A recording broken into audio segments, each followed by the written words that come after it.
कैसे हैं दोस्तों, सब खैरियत। मैं आपके सामने भरत हाजिर हूं अमेरिका, इजराइल और ईरान के युद्ध के फुल अपडेट को लेकर के। बीती दरमियानी रात और पूरे दिन में क्या कुछ घटा, क्या कुछ घट रहा है, सब कुछ आपको बतलाएंगे एक इसी बुलेटिन में। फटाफट आपको सारी खबरें दिखाएंगे, लेकिन बुलेटिन की शुरुआत करेंगे बड़ी हेडलाइंस के साथ में। पहली बड़ी हेडलाइन यह है कि अमेरिका और ईरान के बीच समझौता खटाई में पड़ा। ईरान के नए प्रस्ताव में पहले होर्मुज खोलने और अमेरिकी नाकेबंदी को खत्म करने की गई बात। परमाणु पर ईरान ने कहा हम करेंगे बाद में इसका जिक्र। और दूसरी बड़ी हेडलाइन यह है कि ट्रंप बोले अब बहुत हुआ, ईरान से बात नहीं बनी तो सीधा ईरान को उड़ा देंगे। सेंटकॉम और बातचीत करने वाली टीम से बोले या तो बात करो या तो उड़ा दो। ट्रंप ने कहा नए प्रस्ताव से मैं बिल्कुल खुश नहीं। पत्रकारों ने पूछा कि अब क्या करोगे। ट्रंप बोले आपको क्यों बताऊं, खामनई की शहादत से एक दिन पहले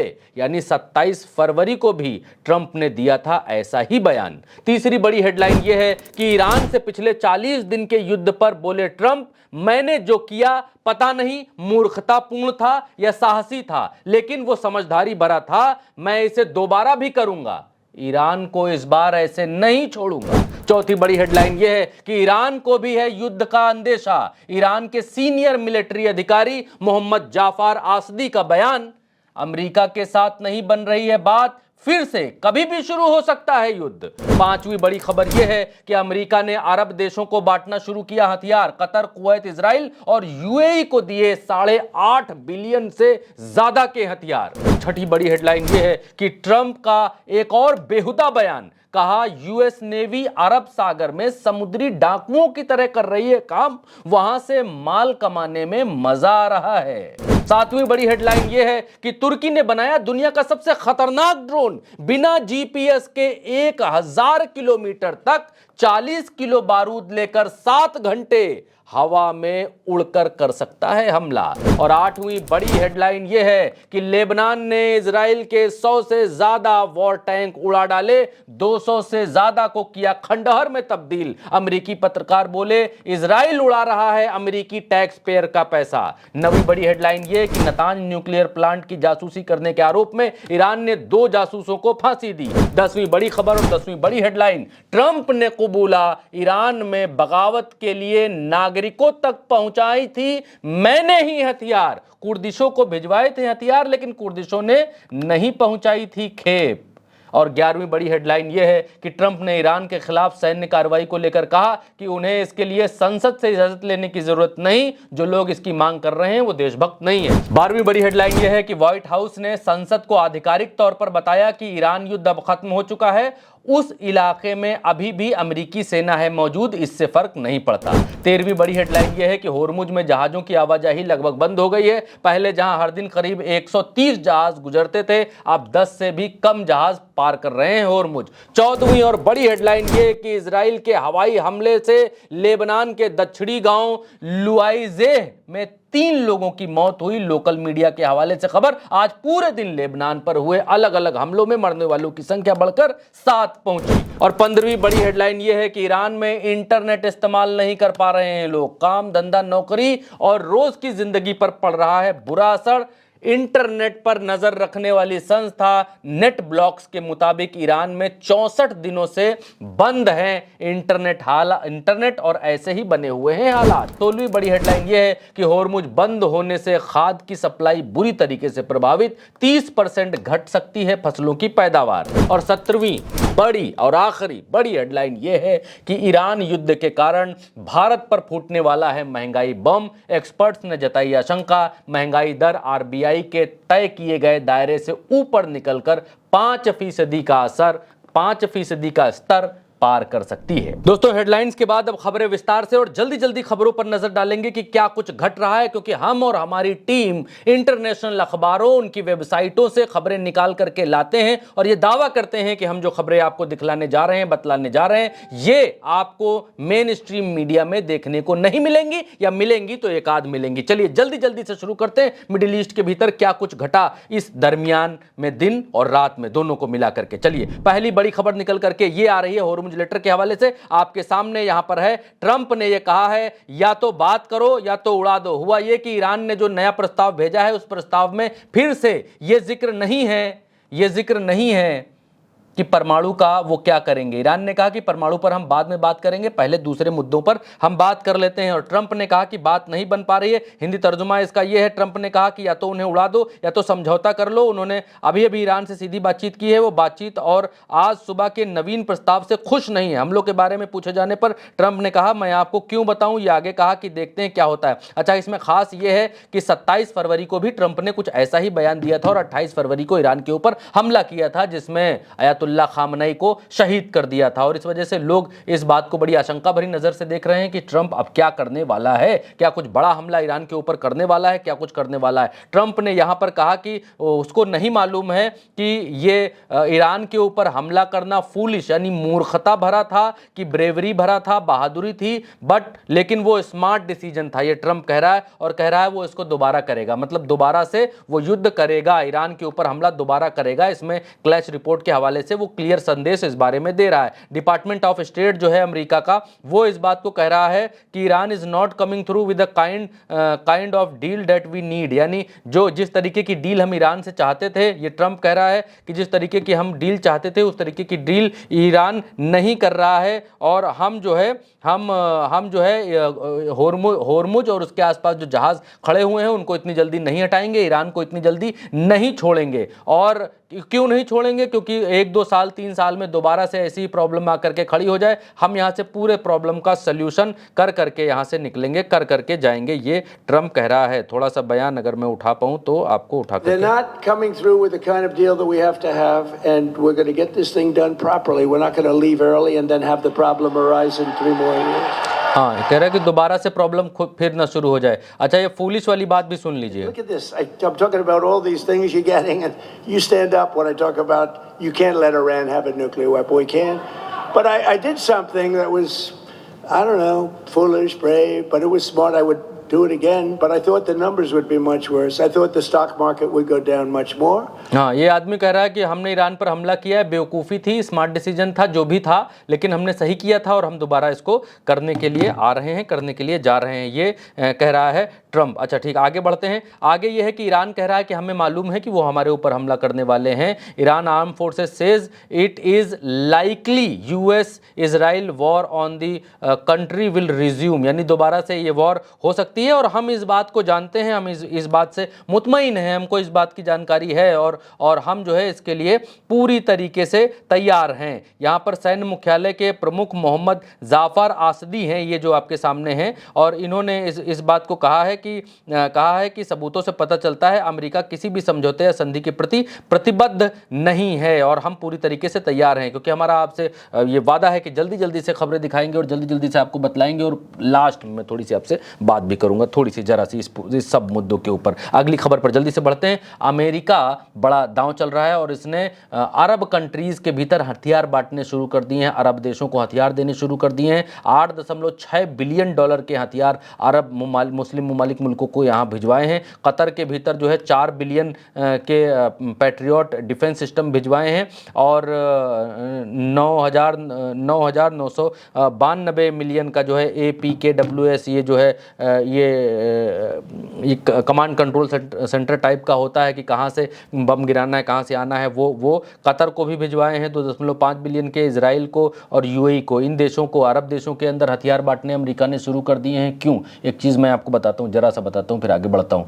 अमेरिका हर जगह पर या तो आतंकवादियों को हथियार बांटता है, किसी भी देश में घुस जाता है, जैसे इराक में घुसा, जैसे ये अफ़गानिस्तान में घुसा, तो अफ़गानिस्तान में इसने पहली मदद की, जिनकी अभी सरकार है वहाँ पर उनकी मदद की और फिर उन्होंने ही अमेरिका को वहाँ से भगा दिया। इराक में इन्होंने कुर्दिशों की मदद की। ये हथियार बेचने का, बांटने का अपना धंधा अमेरिका अच्छी तरीके से चलाता आया है और मैं जल्दी जल्दी से बता रहा हूँ, पूरे में नहीं जाऊँगा वरना देर लगेगी। अब अरब कंट्रीज़ के भीतर भी यही कर रहा है। पहले इसने अलग अलग देशों से ईरान के ऊपर हमले किए। क्रोनोलॉजी समझिएगा। पहले इसने 8 मुस्लिम ममालिक मुल्कों के भीतर अपने अड्डे खोले। अड्डे मतलब ये कंट्रीज़ हैं, Kuwait, Bahrain, Qatar, UAE, Saudi Arabia, Iraq, इन सब देशों में इसने अपने अड्डे खोले। अड्डे मतलब अपने बेसेस खोले। बेस खोलने के बाद इसने हमले किए यहाँ से। फिर ईरान ने इतने ही देशों के ऊपर हमले किए। एक आध ईरान की मिसाइल इधर उधर तो होगी ही, वहाँ गिरी इधर उधर प्लांट के ऊपर या इधर उधर गिरी। उसके बाद अब अमेरिका इन सबको बता रहा है कि देखो ईरान तुम्हारे ऊपर हमला किया, तुम्हारे ऊपर तुमको मारता है, तुमको पीटता है, तुम्हारे पास भी तो कुछ गोला बारूद होना चाहिए, तुम्हारे पास भी तो कुछ हथियार होना चाहिए। तो एक काम करो, हमारे पास सस्ते में हथियार है, कहो तो भिजवा दें। तो अमेरिका ने अब वही काम किया है कि इतने मुल्कों को पहले लड़ाया, लड़ाई में इन्वॉल्व किया, अब उनको हथियार बेच रहा है कि भैया अब हथियार लो। ये जो अमेरिकी हैं, अंग्रेज़ हैं, ये सब उसी पद्धति से निकलने वाले लोग हैं कि पहले चाय फ्री में पिलाएंगे, कुछ दिन तक पिलाते रहेंगे, उसके बाद कहेंगे भैया चाय का पैकेट 100 रुपया पैकेट है, दो तो पिलाएं। ये वैसे ही हैं, पहले युद्ध में घुसेड़ा, ज़बरदस्ती इनको इन्वॉल्व किया, और जब युद्ध में ये इन्वॉल्व हो गए तो अब इनको हथियार बेच रहा है कि ये लो भैया अपनी सुरक्षा करने के लिए तुम हो तो कट्टा रखो, तुम हो तो बंदूक अपने पास रखो। और कितने कितने मिलियन डॉलर, 8.6 बिलियन डॉलर का जो है यहाँ जो है सामान बेच दिया, चिपका दिया इन देशों को। अच्छा, यहाँ पर ये कहा है ट्रंप ने, इसने ये कहा है कि प्रोटेस्टर्स को, जो ईरान में कुछ दिन पहले प्रोटेस्ट हुए थे, उन प्रोटेस्टर्स को, जो यहाँ के बच्चे, यहाँ के दुकानदार ईरान के सड़कों पर निकले थे, कह रहे थे महंगाई बहुत है, उन सबको हथियार भिजवा रहा था ट्रंप, और कुर्दिशों को हथियार भिजवाए थे कि वहाँ ईरान पहुँचाओ, और कुर्दिशों ने वो हथियार रख लिए। यहाँ पर ट्रंप से यही बात पत्रकारों ने पूछी। You send weapons to help Iranian demonstrators. Some force flying.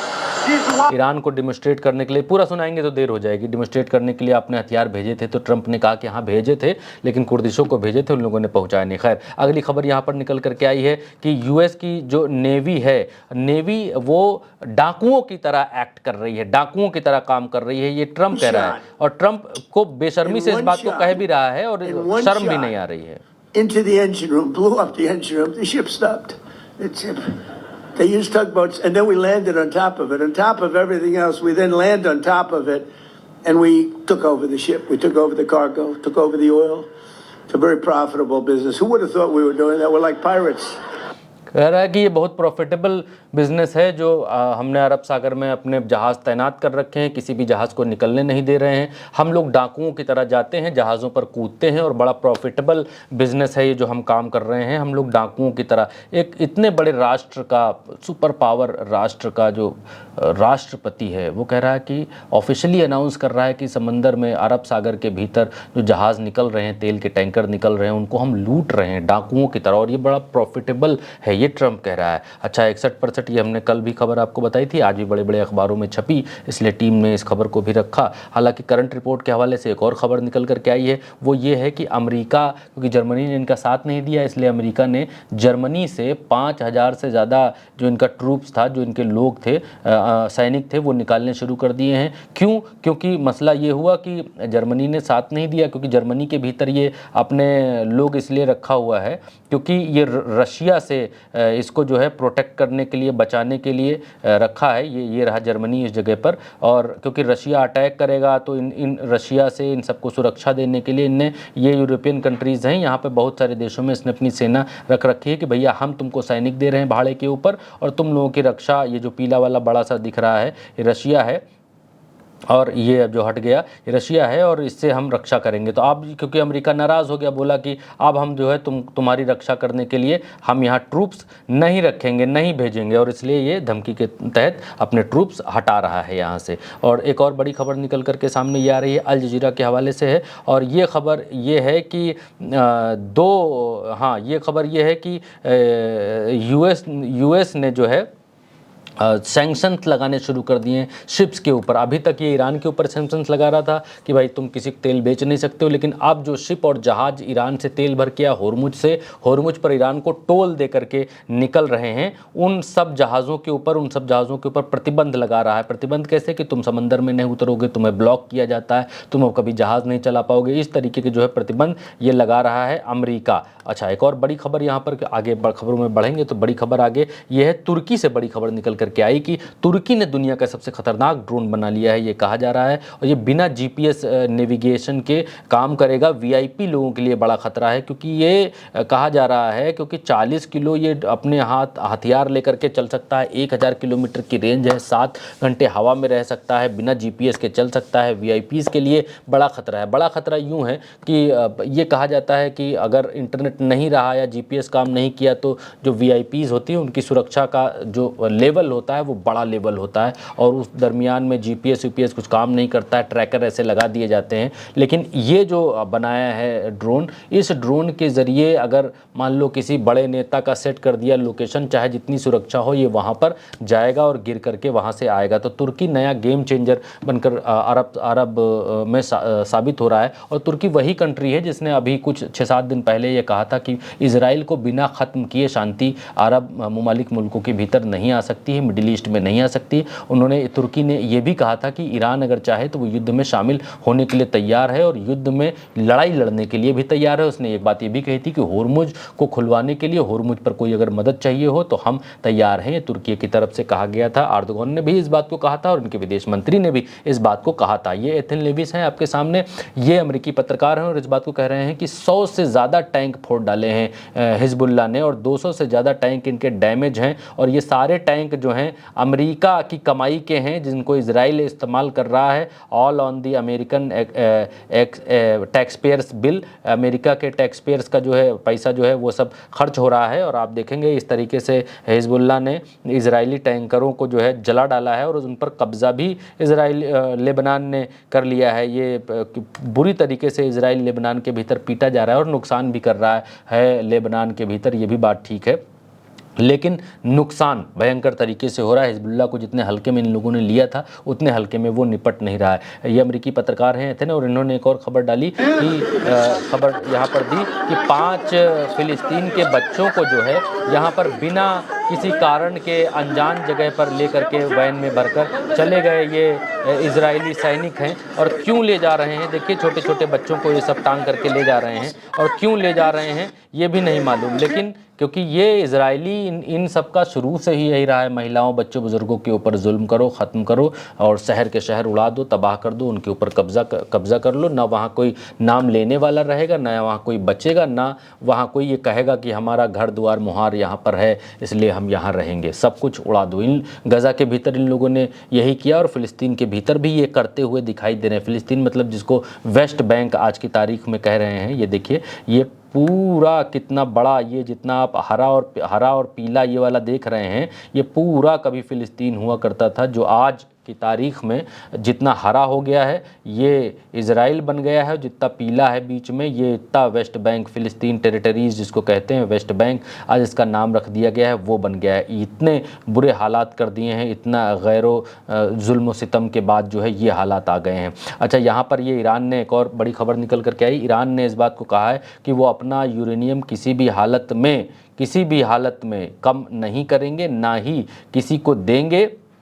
उन्होंने कहा है स्टेट ऑफ होर्मुज नहीं खुलेगा, किसी भी हालत में नहीं खुलेगा। IRGC ने ये अनाउंस किया है कि पर्शियन जो गल्फ़ है, पर्शियन गल्फ़ का मतलब पर्शियन गल्फ़ और जो अरब सागर का रीजन है उसमें, यानी यहाँ से आप देखेंगे इस जगह से इस जगह तक ये पूरा 2000 किलोमीटर का एरिया, ये पूरा एरिया उनका है, उनकी स्वतंत्रता का है। और यहाँ से और इस बीच से अगर अमेरिकी घुसने की कोशिश करते हैं तो ये उनकी टेरिटरी में घुसने का मामला माना जाएगा। 2000 किलोमीटर की कोस्ट लाइन जो है वो फ़लस्तीन गल्फ़ की और ईरानियन स्टेट मीडिया के हवाले से कहा गया कि ये इनके कंट्रोल के भीतर है।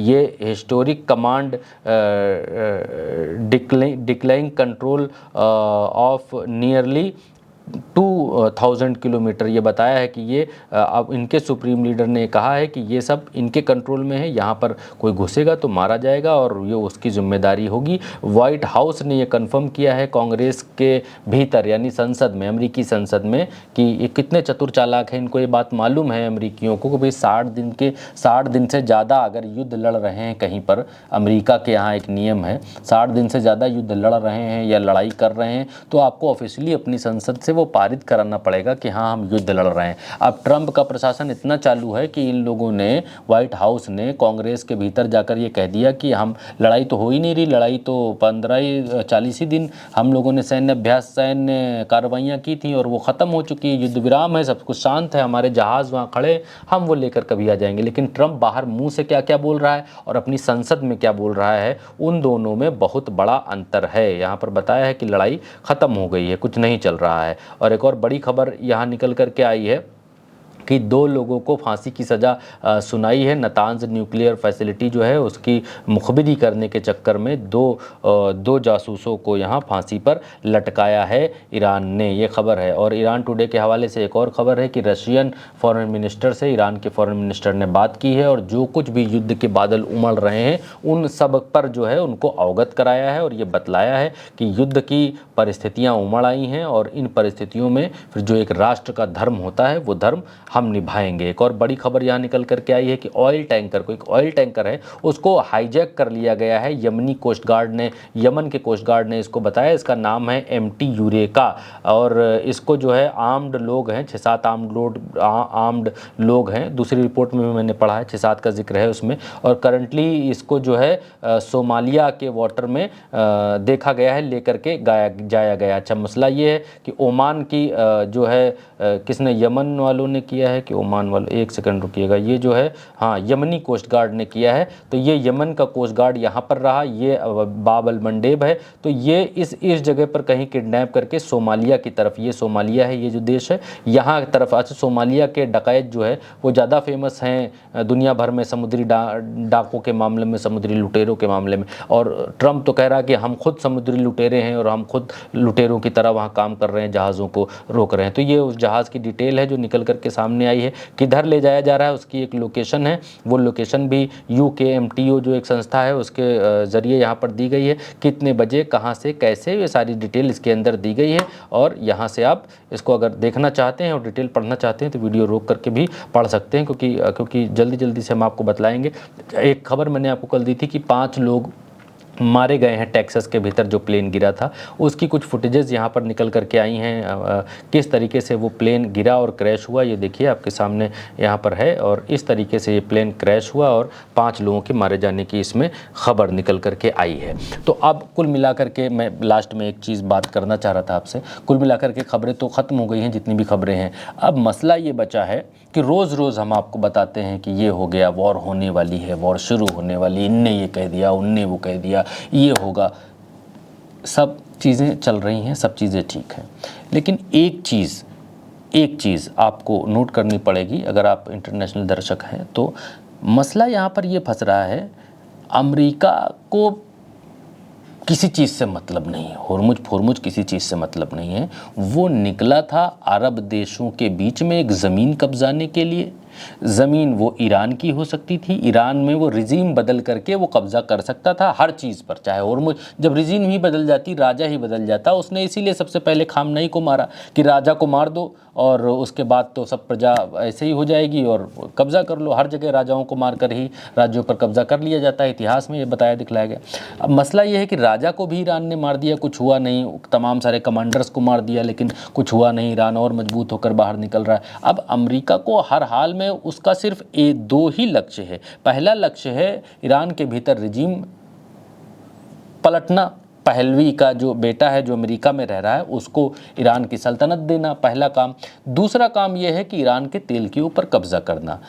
ट्रंप नाम का जो व्यक्ति है पैसे का भूखा व्यक्ति है, ये बार बार अलग अलग बयान देता है। तो आप लोग ये समझते होंगे कि भाई ये अलग अलग बयान इसलिए देता है क्योंकि ये पगला गया है, इसको कुछ समझ में नहीं आता। नहीं, बहुत चालू आदमी है, बहुत चालू आदमी है। ये सुबह कहता है युद्ध ख़त्म हो रहा, मार्केट बूम हो जाती है, मार्केट को लगता है कि युद्ध तो ख़त्म हो गया, पैसा डालो मार्केट में अच्छा चलेगा।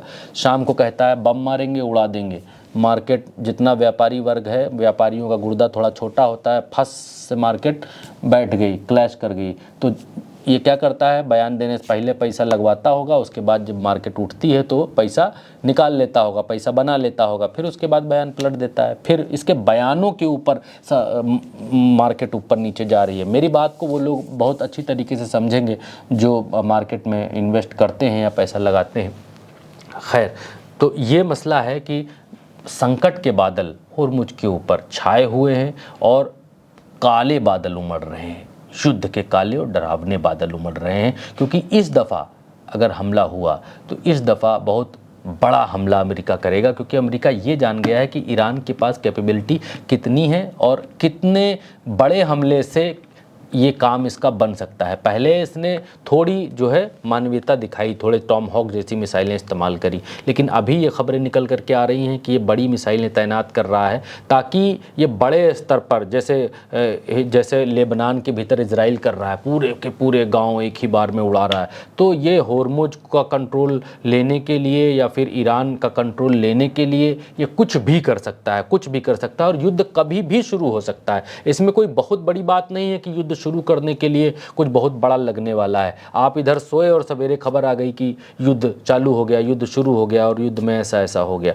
तो इस तरीके की जो माहौल है वो बना हुआ है, बहुत टेंस्ड माहौल है ईरान के भीतर भी और अमेरिका के भीतर भी। फ़िलहाल इस वीडियो में मुझे इजाज़त दीजिए। मेरा नाम भरत है। आप लोगों ने वीडियो लास्ट तक यहाँ तक देखा है तो उसके लिए मैं बहुत बहुत शुक्रगुज़ार हूँ आप लोगों का कि आप लास्ट तक आपने वीडियो देखा। किसी भी पत्रकार के लिए, किसी भी यूट्यूब पर पत्रकारिता करने वाले व्यक्ति के लिए ये बड़ा फ़ख्र का विषय होता है कि वो जो चीज़ बतला रहा है, जो आप तक चीज़ें कन्वे कर रहा है या जो आपसे संवाद कर रहा है, जो आपको अपने मुंह से बात बता रहा है, उस बात को आप सुन रहे हैं और लास्ट तक सुन रहे हैं। वरना लोग शुरुआत में देखा, थोड़ा सा देखा और हटा दिया। तो इससे ये मालूम पड़ता है कि आप अपने जो वक्ता है यानी मैं मेरे लिए और मैं आपके लिए और मैं आपके लिए, आप और हमारे बीच में जो कनेक्शन है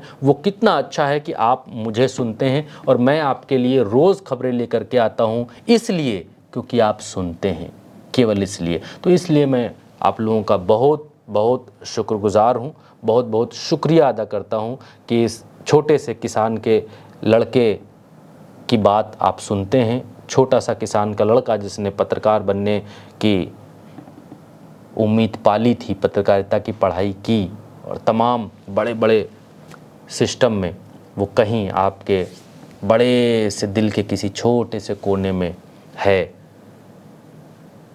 जिसकी बात आप सुनते हैं। खैर, फ़िलहाल मुझे इजाज़त दीजिए। नमस्कार। आप उल्टा चश्मा यूसी देख रहे थे। नमस्ते।